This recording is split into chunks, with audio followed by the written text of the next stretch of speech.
Welcome to the Permanent Change of Station podcast, a place where friends can come together, agree or disagree, and still be friends. Join hosts Lynette and Brenda each week as they discuss topics they've been covering since their days as Army Brats living in Germany. No matter the issue, these friends believe it's time for a permanent change of station. We are live. This is the very first inaugural episode of Permanent Change of Station. And I'm here with one of my BFFs since 1976, Brenda. And we'll be talking this initial episode as to why we decided to start our own podcast and entitle it Permanent Change of Station. Exactly, yeah. So we've been having pretty in-depth conversations since 1976, periodically here and there, more so in the last 10 years. And we would touch on, you name it, any topic was fair game. And whether we agreed with each other, disagreed with each other, we still remained friends. We were able to have non-emotional type of discussion, an actual discussion. And I would always joke saying, hey, you know what? Boy, we could make a sitcom about our Army Brat life over in Germany all those years. There's some funny stories there. And then I threw out, just jokingly, Lynette, man, we could do a podcast. And then the next thing I know, within a couple weeks, I receive a text message from you with a logo. And I'm like, oh, she's serious. Yeah. And, just even starting with the logo and going back to even how we came up with the name. If I know a lot of people who may be tuning into us or know us because they grew up with us as Army Brats. And if you have never been around any type of military setting, the term PCS, or Permanent Change of Station, is something that everyone in the military, no matter what branch you're in, knows. It's when you get assigned a new duty station and you receive orders and you're now off to the next assignment. Well, we lived that life, throughout our childhood. We're both children of career soldiers. My dad was in the United States Army for 30 years when he retired. And we just lived in so many places, and especially overseas, which was the case of my family. And no matter where we lived, there was great diversity of people. I mean, I have all my life grown up around different faith traditions, different ethnicities, people who had German mothers and Black fathers, or Korean mothers and Irish fathers. I tell my husband that you are Puerto Rican, your parents are Puerto Rican, but I grew up with way more Puerto Ricans than even my own husband, who is Puerto Rican, grew up with in Wisconsin. Okay. And so just the exposure, the ability to have to make new friends every 2 to 3 years of my formative years, really, for me, and I know the same holds true for you, that it really has shaped my viewpoint of how I look at all kinds of things, whether they be, political issues, financial issues, international issues, traveling issues, how I want to raise my kids. All of those things were, to this day, heavily influenced by how I was raised and in the environment in which I was raised. Totally agree. And you and I talked about this when our family moved back to the States for my junior year. It was the first time I was going to a high school that didn't have the majority of students be that of Army Brats or military brats. And that was quite a jolting experience because it was so foreign to me. And I know a number of my friends that went to that high school didn't understand that I really missed Würzburg High School, and I missed just the diversity. And, you still had your cliques, but you also had the commonality of being in the same boat as far as moving around. And I remember coming back to the States going, what did I just walk into? But flip side, I remember moving from the East Coast to Würzburg And school had already been open for 2 weeks, and it wasn't like the new student. It was, oh, well, where did you just move from? What military base did you move from? Oh, did you know so-and-so? We lived there 2 years ago. There was just an immediate common ground. And so, yeah, it's just a unique experience. And like you said, we met each other 1976. I think we were what?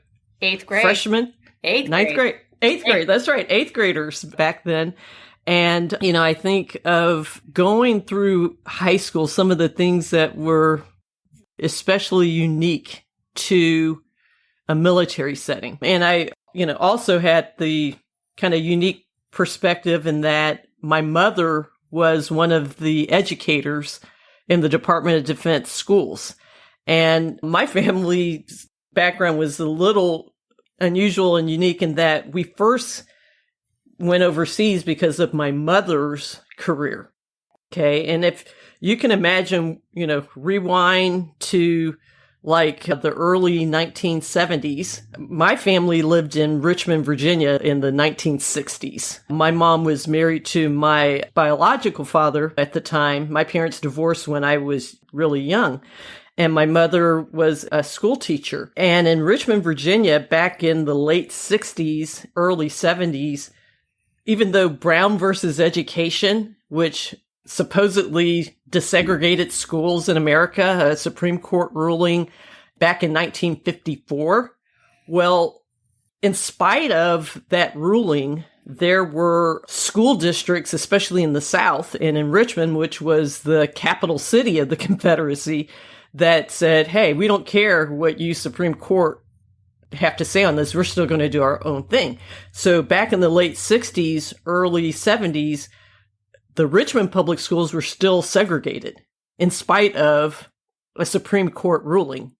So it took yet another federal judge to intervene to integrate the schools.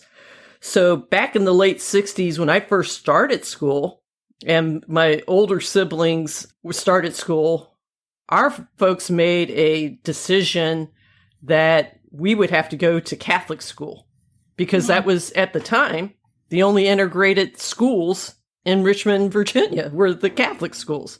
So, that was a decision of choice that my folks made in the late 60s, early 70s. And then when my folks divorced, my mom is like, okay, I'm a single parent at the time, and I need to be able to make sure my children have educational experience because, both my parents, that generation, and me believe that the key to having a successful future is being an educated person. Okay.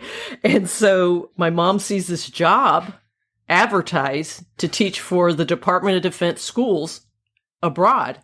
And so even though my mom had never been to Europe before, she interviewed, she accepted this position and packed up 4 kids, 1972, moved to Karlsruhe, Germany. Now, after the first 2 years in Germany, she gets another assignment in Vicenza, Italy. And that's where she met, my stepfather, who's the career soldier who raised me. But just, again, knowing what was going on, like in the late 60s, early 70s, and just those choices to get involved with the military put all of us, not just me, but, all of my siblings, my mother and her career on just a totally different trajectory. And especially knowing that we were going to get this excellent education that the Department of Defense schools provided. That had to be a huge transition as well. I mean, do you have any memory? You were what, like 9 years old? Yeah, I just turned 9. I think the first jolt at first was being around a military base where you just would see the barracks, right, and the whole military and everyone in uniform and everything like that. I mean, so that initially was, a shock because I really hadn't been around a military installation like that. But what became cool immediately was just the diversity of the people that lived in those stairwells. Okay. Yeah. And I think of our very first neighborhood, Paul Revere Village in Karlsruhe. We were a Black family on the third floor. There was a Japanese American family, the Hashimoto's, on the first floor of that stairwell. There were people of, Irish ancestry and people that the mom was German. Those were the neighbors. And so when, people were, having block parties, everything was so multicultural and everything of that. And we were all minorities just by virtue of we're Americans in a foreign country. Right, right. So being an American was my minority experience, is just being an American. Exactly. And for you, you had kind of the jolt twice in your life, whereas for me, I was born and raised in it, so I didn't know anything differently, right? From the time infancy on up. And then shifting my junior year, that was quite a jolt, but, needed to happen. And I know you had the same experience when you came back for college. Absolutely. And you ended up going to Notre Dame. And what was that like when you went in there? Well, it was like, again, there were, I had not lived in the United States on a full-time basis since age of 8, basically. I had just turned 9 when we got there. And so just the slang, it's funny now today, I have the Urban Dictionary app, like on my phone. Right. And it's because I work in criminal law. And so I kind of need to know what people are talking about, because especially this generation has so many different terms that they throw out, and honest to goodness, I have no clue. Well, if you can imagine going back in time when we were in college, there was no internet. Okay. Yeah. There was no smartphones. Yeah. There was not all this. So when people would say, "Oh, that's a cool box," and I'm like looking for cardboard. I didn't know they were talking about my cassette player that I had in my, dorm room. It was just that kind of little terminology, or some dude saying, "Yeah, I want to show you my crib," and I'm like, why would this person that is like 6 feet something have a baby bed, right? Or are they a parent? It's just, there was just terminology that you just didn't hear. And probably one of the big adjustments to this day for me was that when you grow up on a military base, there's no political activity. It's just not allowed. There is a federal law, and throughout these podcasts, since I am a lawyer, I'll throw out different terms that I think everyone needs to know. But one of them is called the Hatch Act. And basically what that stands for is that if you work for the federal government, or, you aren't allowed to have any type of political activity around. So if you can imagine growing up in a world on military bases where there's no yard signs, right, ever, no matter what the election is. Okay. Now, our parents are usually, especially overseas, are receiving some absentee ballot to be able to vote. There's no physical place that you go and, go cast a poll site, because in the United States military, people are from all 50 states. And so they're residents of all 50 states and are going to vote for offices in all 50 states.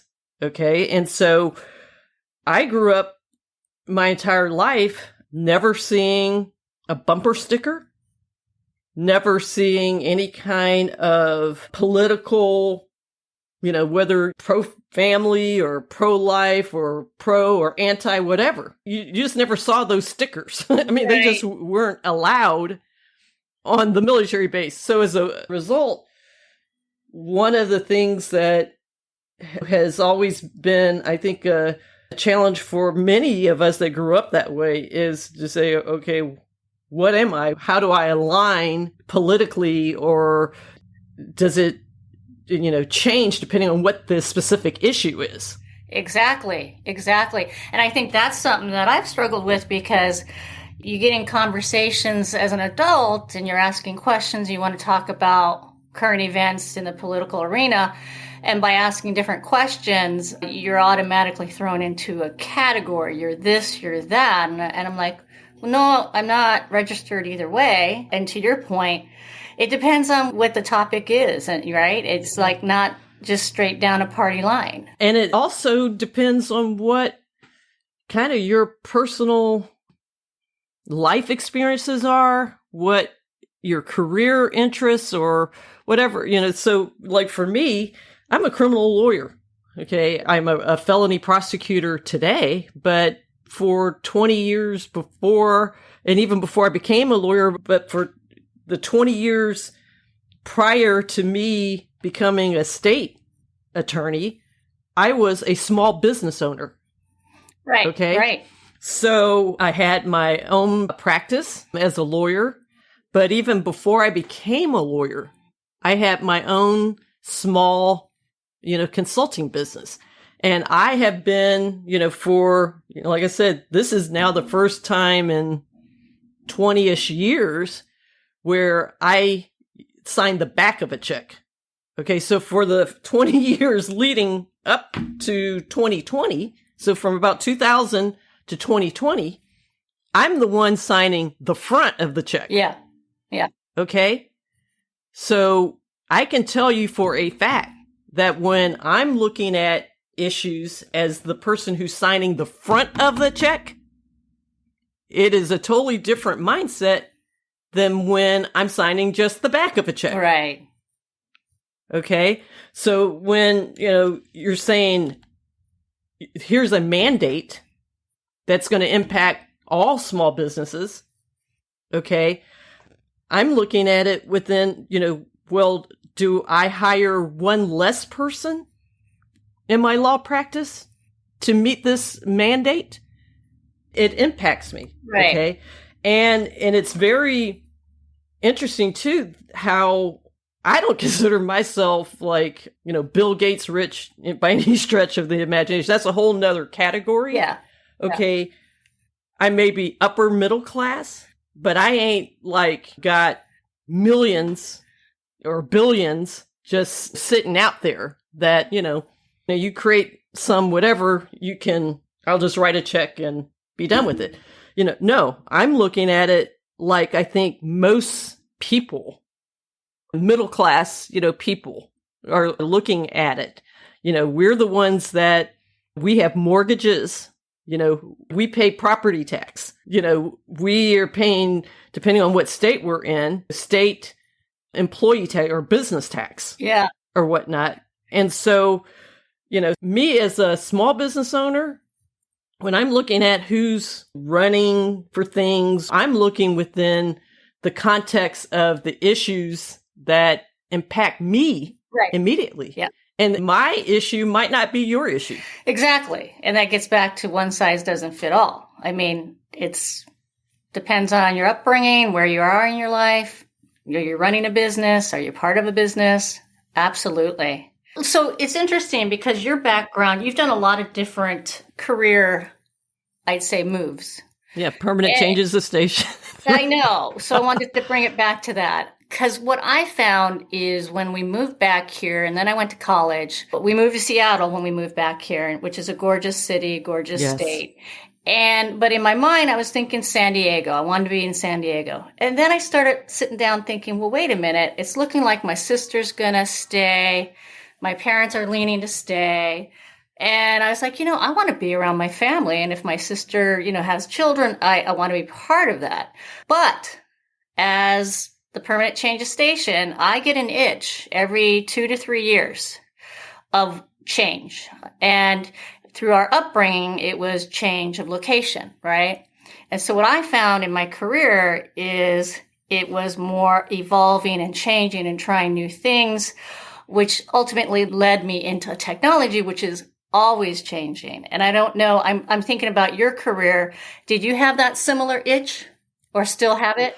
I still have it. If around the 2-year, 3-year mark, if I'm not doing something slightly different, whether it be something as drastic as moving, but it may be just changing jobs or changing something, but yeah, you and I have spoken to many of our, classmates that also grew up like we did. And I think it's a very common thing that when you have lived almost your entire childhood moving every 18 to 36 months, that kind of rhythm, just becomes a part of your clock professionally.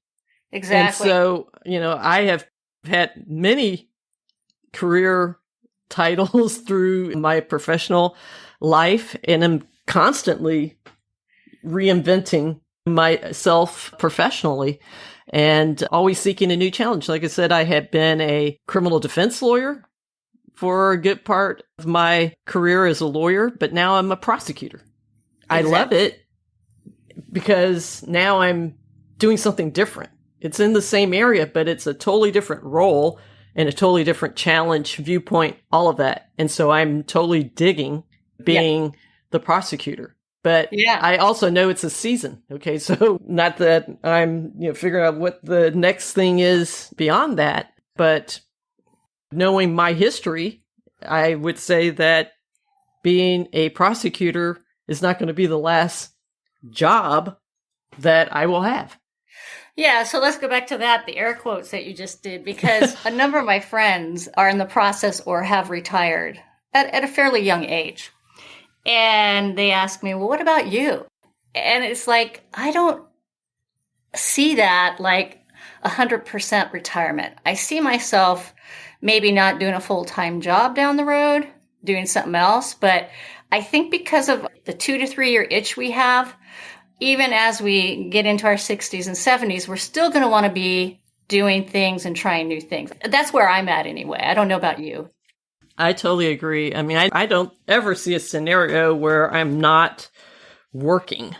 And the distinction will be, I may retire from working for someone else, but, working for myself will probably be something that I will continue to do. And not that we're getting into, any political discussion or whatnot, but the one takeaway for me of the last presidential, cycle is that if these guys can be pushing 80 years old and still have an ability to do something significant, then I can too.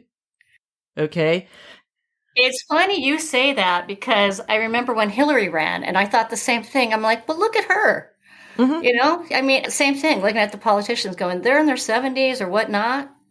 They're still contributing. Right.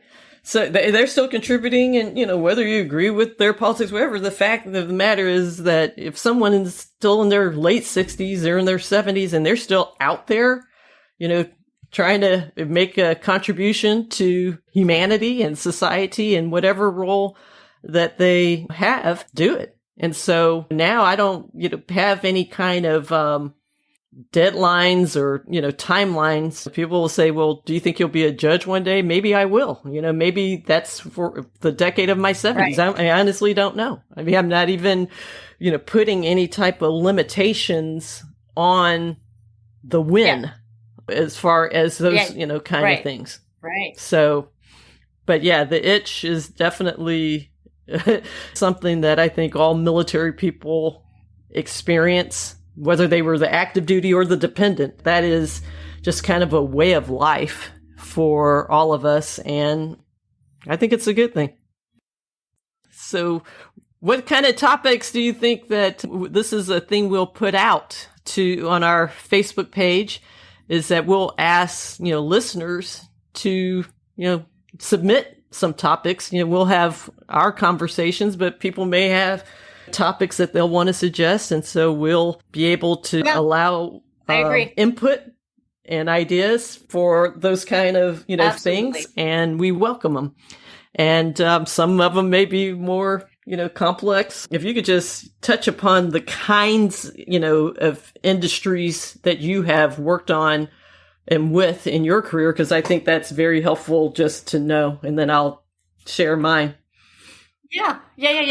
So I started out in retail back in the day with Kmart Corporation, retail management in the stores, learned everything about the operations within the four walls of the stores, as well as supply chain. There was always, from the very beginning, technology. When I was graduating from college, the whole technology was starting to take off. And I thought to myself at that time, wow, that's probably where I really should have been if it was available when we were going to college, a degree. But long story short, Kmart at the time was, believe it or not, cutting edge against all the other retailers. Walmart wasn't even a big fish yet. And we were the first retailer that implemented UPC codes. And that was the beginning of my interaction as far as the liaison between IT and the business. And over time, moved into buying divisions for Eddie Bauer and REI. At REI, I was there a long time, 14 years, did a number of things. The first 7 years was all things the buying division, inventory management, supply chain, working with the vendors, business processes. And then the last 7 years, I moved into IT. And from then on, I've been with Bill and Melinda Gates Foundation for about 4 years, was able to really get exposed to their operation and nonprofit. I missed retail. So there was something about retail now. We talk about being a military brat in the itch. Going to Bill and Melinda Gates Foundation was on the bucket list. It was a good thing for me. But after about a year and a half, I missed the adrenaline. Sales are up, sales are down. How do we be creative? How do we manage the business? What can we try differently? All those kinds of things. So then I went right back into retail, led the program where Nordstrom entered Canada for the first time and worked on managing merchandising systems. And from there, an opportunity presented itself. I wasn't looking to leave Seattle, but those seasons, Lynette, and sometimes you have to listen to the universe. And I felt like, what do I have to lose? And go down there 3 to 5 years. It was a really cool engagement with a third-party IT organization. And what's so cool about that is that I was in Texas. That's right. At the same time. Yeah, in fact. Okay. Neither one of us were in Texas. You flew in for your interview. That's right. And we connected, went to Fredericksburg. That's right. Hung out for the day. And I said, you're coming to Texas. I know you're going to come to Texas. Yeah. And what happened? So, that did happen. I don't regret it. In my head, it was like a 3 to 5 year adventure, knowing that I wanted to get back to Seattle because I want to be here with my parents as, they progress in life. And you and I were talking, probably 6 months before COVID hit. You and I met down in, where was it? New Braunfels. Yes. And I was talking to you saying, before I moved to Austin, Texas, I made a list because I always think about the next step after the step in front of me, right? Yes. I always think 2 steps out. And I had this list. And on the list, I said, what do I want to do when I come back? And one option was do nothing, take 6 months off, a year. The next option was get back in a nonprofit. The next thing I had on the list was lead a small IT organization. I had get back into mission work. And then I even had the option of work for myself, be a consultant, work maybe 4 to 6 months out of the year. And long story short, I'd already made up my mind coming into 2020 pre-COVID that with all the changes that were occurring at Whole Foods Market, especially with Amazon, that, I was going to probably take the option of sell my furniture down there, rent my house out, and come up here and take some time off. Late April, I'm perusing LinkedIn just to see what's going on up here. Stumble upon this job description, and I'm looking at it. I remember reaching out to you, and I'm like, I think the universe is pointing me in a direction here because this role I'm looking at hits almost every single box. Every single box. Almost. I remember that conversation just like it was yesterday. Right. Nonprofit, mission work, small IT organization, the retail arm. It's got a transportation arm, a whole supply chain arm, outlets, aftermarket. So there was just so many things interesting in that job. And lo and behold, here I am back in Seattle working for Evergreen Goodwill. So that's a little bit about me. Yeah, that is awesome. And so we'll wrap things up today on this very first inaugural episode of Permanent Change of Station. All right. Thanks, everyone. We look forward to having you next time. Thanks. Bye-bye. You've been listening to Permanent Change of Station. Tune in each week for the latest episode on Apple Podcasts or wherever you find your podcasts. And while you're there, be sure to rate, subscribe, and leave a review. Join us online at pcspodcast.live and on our social media platforms. Thanks again for listening, and we'll catch you in the next episode.